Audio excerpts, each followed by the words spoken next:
part 2 of episode 37 of the YarnderWoman podcast. So go and find part 1 if you haven't already been there. And for the rest of us, let's get on with the show.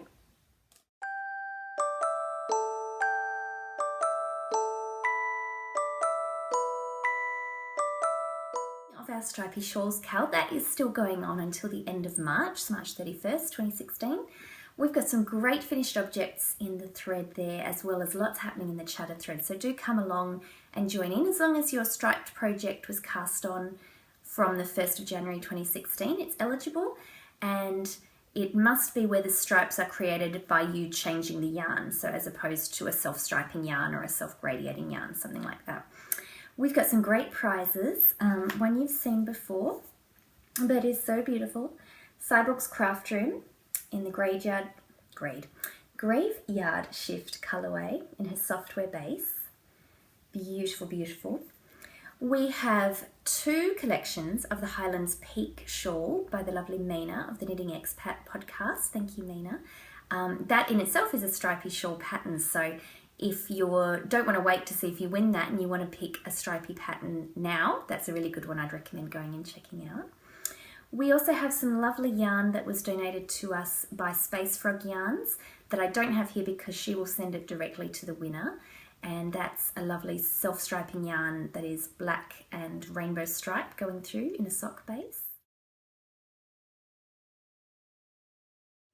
And the last prize we have was donated to us by Analog, who is a long-time friend of the podcast. She lives here in Perth as well, and she's just started her own shop.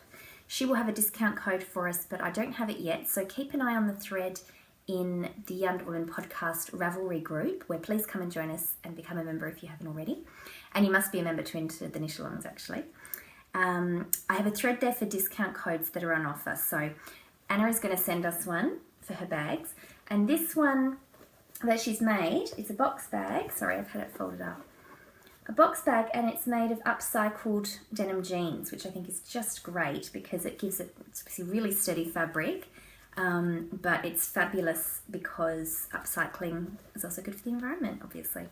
The little handle is actually part of a zipper, which matches the zipper that's on there, which is great.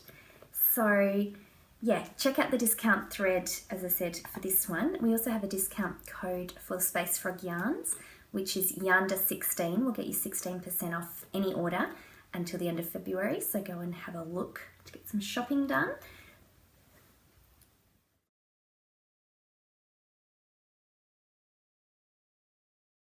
And our other cowl that we have going on is for charity. So that one's running all of 2016.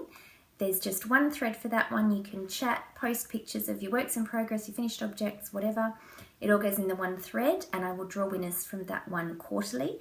So the first prize drawing for that one will also be at the end of March. And we've received a donated prize for that one from Circus Tonic Handmade, which is a yarn dyer over in the other side of Australia. And gorgeous, gorgeous greys. You have to excuse this. This was skeined up nicely and then it popped open and I couldn't get back on. But anyway, gorgeous greys. And then I discovered on the back, which is how I unpopped the skein, these beautiful greens throughout, just hidden through. So it's going to be tough to give this one away. It's her Revelry sock base, 80/20 superwash merino nylon. So soft. It actually reminds me a bit of skein yarns in the top drawer sock. A little bit different, but similar. So yes, that one is going to be a prize for the first drawing from the charity thread. Lots has been happening there. Some people have been making some fabulous charity projects, which is wonderful. On that topic, Jeanette from Bookish Stitcher. Did I mention it's about 7 a.m. on a Saturday morning? I woke up, but I'm not awake, if you know what I mean. Jeanette will be doing a collection of items, knitted items, to be sent to an orphanage in Russia, not Romania. And I believe she'll be sending that off in March sometime. So get in touch with Jeanette if you would like to participate and send her something. Another charity knit-along you can contribute to, charity collection you can contribute to, is run by Sally Jane and Rachel on the Pink Hair Girl podcast. And what they collect are hats for the children and face washes to put together with toiletry packs that they make up for the children's mothers or caregiver that usually stays with them in the hospital. If you watch episode 58 of the Pink Hair Girl podcast, Sally Jane reads out an email. It's making my voice break even thinking about it. Sorry. Sally Jane breaks down when she's reading it out, and well done, Sally Jane. You did well in getting it out. When you're talking about a burns unit for children, the stories are not always going to have happy endings, I'm afraid. Okay, I have tried to record this about 5 times now because I keep breaking into tears. Oh dear. Something as small as knitting a hat to give to a child that their parent can then remember them by if they don't make it from their injuries, from their burns. It just shows how that can really make a difference in the child's life and in the parent's life. So I really encourage you to donate to any charity that means something to you. But if you'd like to participate in the one that Sally Jane and Rachel are doing, they will be doing a big drop off to the hospital in April, which is leading into, unfortunately, the busier time for the burns unit because it's leading into the winter period in South Africa when people are using fires a lot more. So you can knit hats from very small children up to essentially adult sizes for the teenagers. You can send the washcloths, as I said, for the parents, usually the mothers. And you can also purchase the Phoenix hat pattern by Sally Jane, which I believe is $2 American. I'm not sure. It's very reasonable, but the full proceeds of that go to the burns unit, and the money is used to either buy toiletries for the packs, or Sally Jane goes through in the episode 58. At the moment, the unit is trying to buy some equipment that's going to make a huge difference to the patients. So Rachel, who is Rachel Swims on Ravelry, is going to have a think about where they might like to put the money towards, because that equipment would make a huge difference to the treatment. But then, the toiletry packs make a big difference as well to the people. So, so much is needed. So do think about treating yourself to doing something good for everyone else.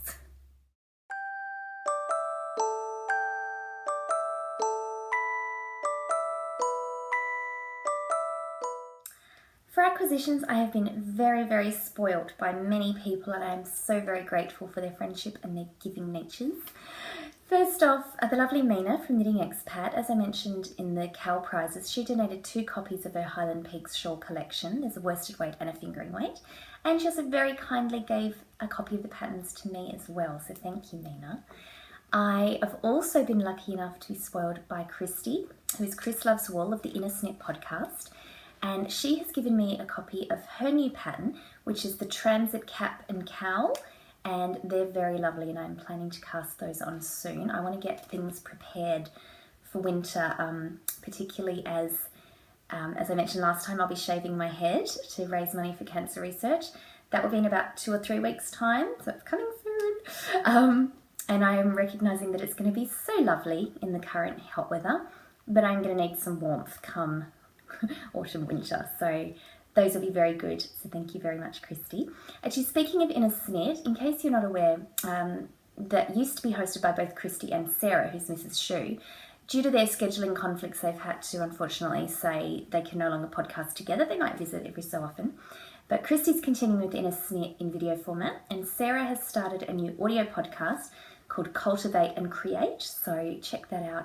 It's a really good one as well. She does quite short episodes, so they're good if you just want a little burst of chatter. So I mentioned Sally Jane of Pink Hair Girls. She is having a February, not true love, but love-related knit-along for February, not just for Valentine's Day, but she's got a lot of other family events, birthday, wedding anniversary, marriage proposal anniversary. And as part of that, she offered a discount code for her viewers, which I won't tell here because they're for her viewers. So if you're interested, go and check out her podcast, which you should anyway. It's fabulous. But I took advantage of the very generous discount, and I got a few of her patterns that I'd had on my queue for a while. One is this very cute cabled bunny baby hat, and it's so cute.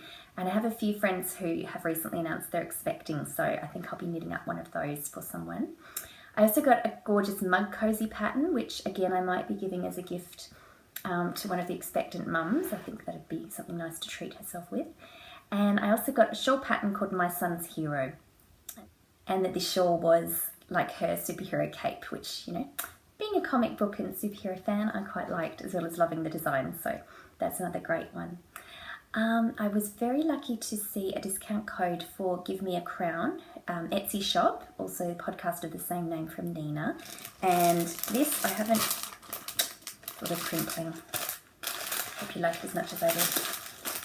Let's just let that go on the floor. I was also lucky enough to see on Instagram that the Give Me a Crown Etsy shop was having a discount to celebrate a certain number of sales. Give Me a Crown is also a podcast with the lovely Nina over in New South Wales, the other side of Australia. And I got this gorgeous Notions pouch with the Art Deco fabric. When I was in high school and university, I was very much into poetry writing. And I had a framed print of the Alphonse Mucha painting, The Muse of Poetry. So I don't believe she's on here, but it's that sort of style, so I really like that. Actually, on that topic, when I was living in Japan, I was very lucky enough to see original Alphonse Mucha paintings. They had an art gallery that hosted them in Tokyo, and as with many things in Japan, there was swarms of people, so it was hard to get up close to see the artwork. Something's fallen off there if you heard a noise. But as it sort of worked that you went in a bit of a sort of horseshoe shape for your exit and your entrance were quite close together. And as I was leaving, it was right near the closing time of the gallery, so no one else had come in. And the Muse of Poetry piece was actually the first one.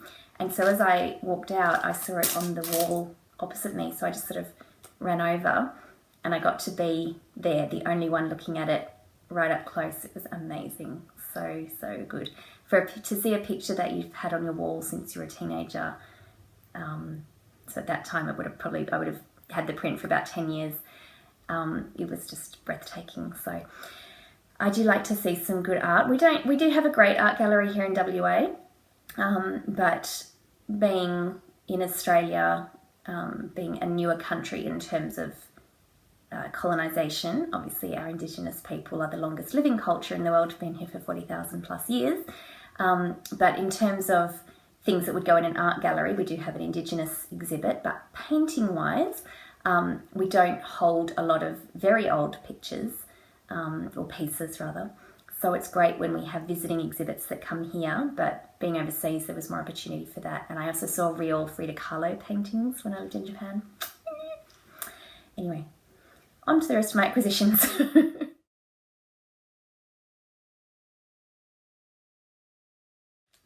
Which include these great yarn samples that Nina sent me. This one here, she dyed herself.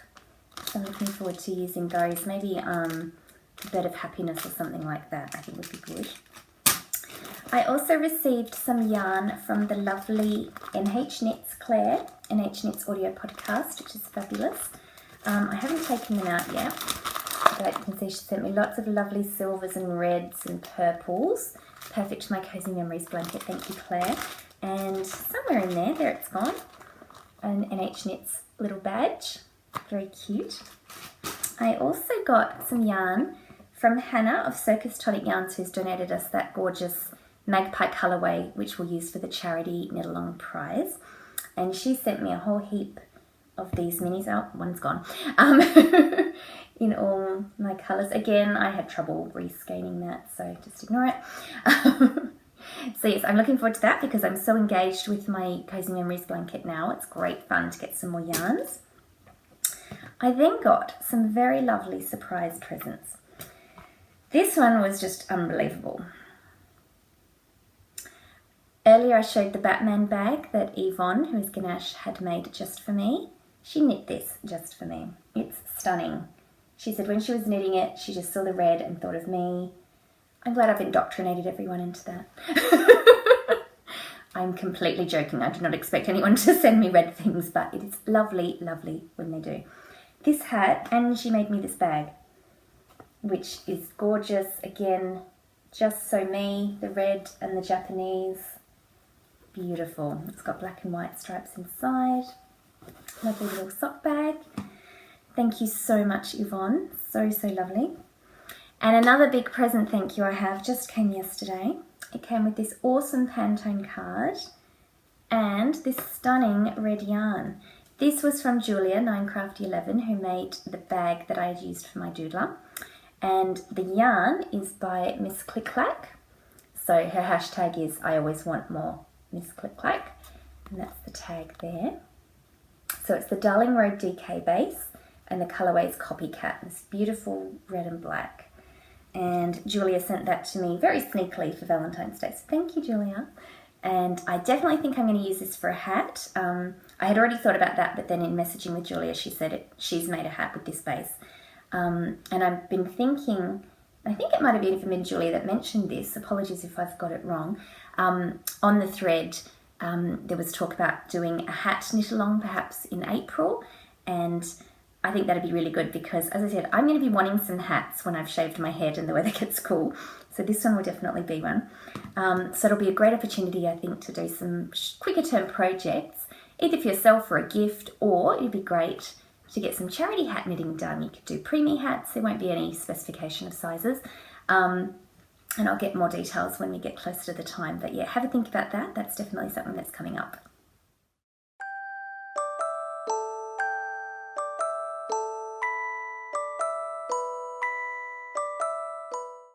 Spinning me right round, I've been trying to catch up on some podcasts and also explore some newer to me ones. One is The Spicy Homemaker, who's lovely Melissa, and Once Upon a Corgi, who is the lovely Gabby. Now, Melissa organised a swap between podcasters and Gabby and I were partnered up, so it was great to watch Gabby's episodes with a little bit more scrutiny to find out what to put in her parcel. So Gabby, that's on its way to you, so I hope it gets to you in time for Valentine's Day. I was going to say, but that's tomorrow, so I'm guessing it may not get to you for Valentine's Day because it was a Valentine's Day swap. And actually on that, in Australia, Valentine's Day isn't celebrated to the extent that it seems to be in America. So to give presents to friends on Valentine's Day is not a common thing in Australia, but hey, it's great when it happens to me. But that's awesome, and I think that's the really good thing about the international nature of the knitting community, is that you can learn and participate in other people's cultures, which is fantastic. So yes, looking forward to the conclusion of that swap. Some other podcasts I wanted to mention are Sweet Leaps, that's hosted by Vicky, who's Devixter on Instagram. Pin Feathers and Pearls, that's from the lovely Transitory on Instagram. An audio one called Stuff Your Mum Never Told You. It looks at topics that are I guess of common interest to a lot of women in particular. It's got a sort of a feminist look to it. And I heard of this because Christy of In a Snit posted a screenshot of it because there was an episode on knitting maybe a month or so ago. But I've really been enjoying getting into that and listening to some of the back episodes, so it's very interesting, so I definitely recommend that one. Dingo Dye Works. Now this is another Perth-based podcast. We used to have the Fibre Pigeonhole, which was Sherilyn Carbon Soup, but she hasn't recorded for a couple of years, unfortunately. But now I've discovered Peter. There are too many Hannahs going on in the back of my mind of other things. Peter is the host of the Dingo Dye Works podcast, and she also has a yarn dyeing business of the same name. Now, Peter goes and films on location around Perth, so as well as it being a great fun podcast, it's a great way for you to see different aspects of Perth other than the plain white wall that I'm showing you at the moment. I had to find somewhere where the lighting was kind of okay. And that's the thing, often when I have time to record, I'm not in a position or don't have a car to be able to go out and about, because I would like to do that more often. So, I've sort of made that as a semi-goal for the year. When I have opportunity, I do try and record. There was obviously the episode Mum and I went to the Fibre Festival in 2J last year. And actually coming up next weekend is the Perth Writers' Festival, which is part of the Perth International Arts Festival. And Mum and I are going to quite a few sessions and seminars as part of that. So I will be taking the iPad because it's being hosted by the University of Western Australia, which is my alma mater. Is that the phrase that's used? We don't say that here as well. So if that makes no sense, sorry that I've used the wrong phrase, but the university that I went to. And it's gorgeous ground. So I am hoping in between seminars that we might do a bit of recording. So more on that later. So I mentioned earlier that I've been doing quite a bit of cooking, and it's been great. I've been so inspired with cooking lately. I bought some new pans at the beginning of the year because the team, bless her, you know, she does the dishes as part of her chores, but she tends to use the steel wool scrubber on everything before she puts it in the dishwasher. So all the fry pans and saucepans and whatnot, all the non-stick coating had gone, and you know, it wasn't very pleasant. Also, now that Damien is also vegetarian, I wanted to have pans exclusively for vegetarian cooking. Oh my goodness, it is so nice to have non-stick pans again. I am just loving it. You put stuff in, it moves, doesn't get stuck. Winner. Highly recommend it. But yeah, I've been getting into a lot of the recipes by Jack Monroe, who I've mentioned before. Her website is currently called Cooking on a Bootstrap. I will put the link in. That phrase, I think, is meant to relate to a shoestring budget, but bootstrap in this case instead of shoestring. So highly, highly recommend her website and her cookbooks. She has a third cookbook coming out soon, I think maybe in April, so I can't wait for that one. She encourages people to buy her cookbooks if you can afford it, because she said she needs to make a living, and it also enables her to keep her website free for those who can't afford it, because her whole philosophy is on political activism to do with poverty and of cooking good meals for as cheap a price as possible. And that was born of her experiences of poverty living in the UK, where she just did not have any food to give her son. The recipes are delicious. If you follow me on Instagram, you will have seen a few. I've been going through your curry phase lately, and they're not difficult. It's really easy, simple, cheap ingredients, things you can get readily. Sometimes in cookbooks, it'll ask for bizarre ingredients, which you may be able to get at your normal supermarket, but may not have on hand, or you have to go somewhere specialty. It's just annoying. This is all basic, normal ingredients. So yeah, I can't recommend it enough. It really has changed my life. And I'm actually really looking forward to putting in veggies in our garden. So about garden, I may have mentioned before, there's not much happening out there. And I've always wanted to get a veggie patch going. And now that I'm really into cooking lots of these vegetable curries, essentially, I can't wait to be able to start growing some of my own. So I just hope that enthusiasm for the gardening lasts, because I'm not going to plant anything while it's so hot. It's going to wait for a couple of months. But yes, yummy, yummy, yummy. Another thing you will have seen if you follow me on Instagram is that I have become obsessed with the app game Neko Atsume. Ah dear. The aim of the game, as far as I can tell, is you have a yard area, you put food and toys out, and cats turn up. And that's the aim of the game. Yeah. But they're so cute. They're like little, it's a Japanese game, but there's, an English menu version. And the cats turn up. Some of them will just be sitting looking at the toys you leave out. Some of them, they move, like they'll hit the ball, or there's a ball of yarn you can buy for them and they turn it around. I woke up this morning, there was snow in my yard in my game. So, yes, definitely not in my yard here. We don't get snow, and especially not in the summer. But yeah, when I first downloaded it, Damien said, I just didn't think you'd have time for that sort of thing. I was like, So I also got one of my staff obsessed with it as well, because I was showing him and he was like, oh, sorry, and you're welcome. I know I've got a few people on Instagram hooked as well. But yes, it's very cute. I recommend it if you want just a bit of a mindless little game, but you cannot hold me responsible if you become obsessed and can't get off it at all.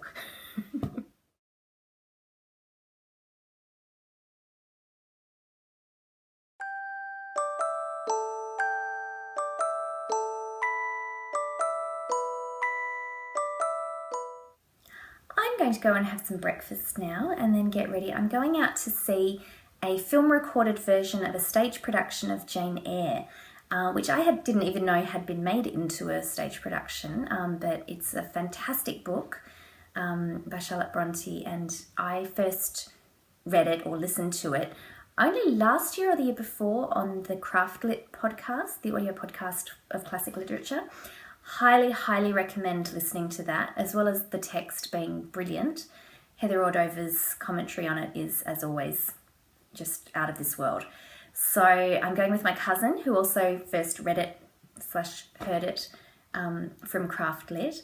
And actually she and I have a Phantom of the Opera love in common, so it's quite appropriate I have that on today.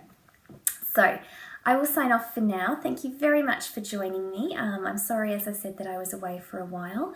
I hope this longer episode was enough to catch you up. I'll see you hopefully in a couple of weeks.